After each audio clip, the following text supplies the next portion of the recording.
Arnisile arnisike nang chelon dunang ji nang nelong si seng che khang ne si nang chelon dunang ji arnisile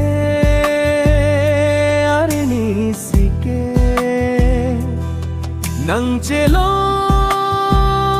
dunang ji nang nelong si seng che khang ne si nang chelon dunang ji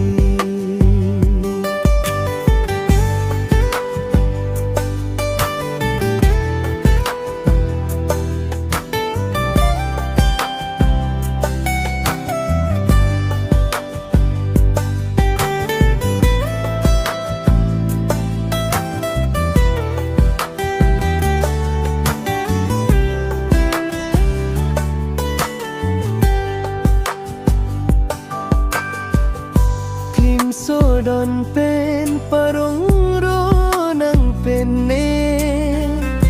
non ke pusi seng nang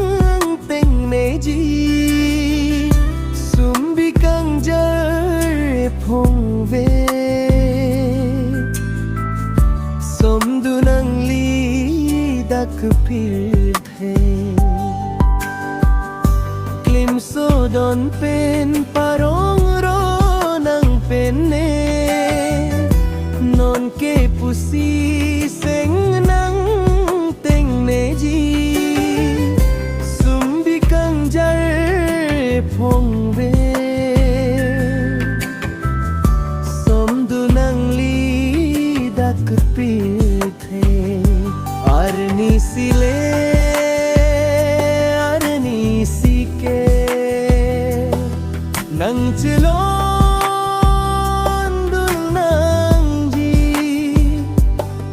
nelong si seng che khang ne si nang chelo dunang ji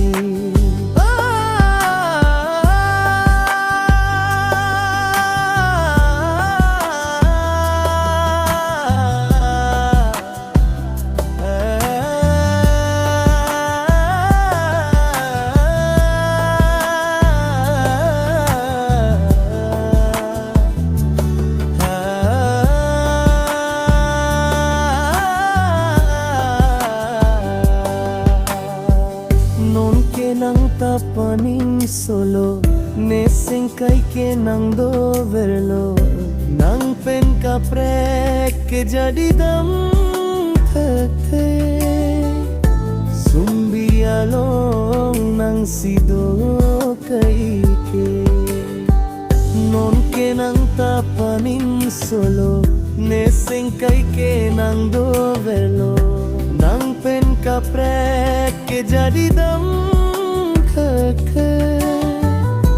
sumbi along nang sido ke pirte arnisile arnisike nang chelon dunang ji nang nelong si seng che khang ne si nang chelo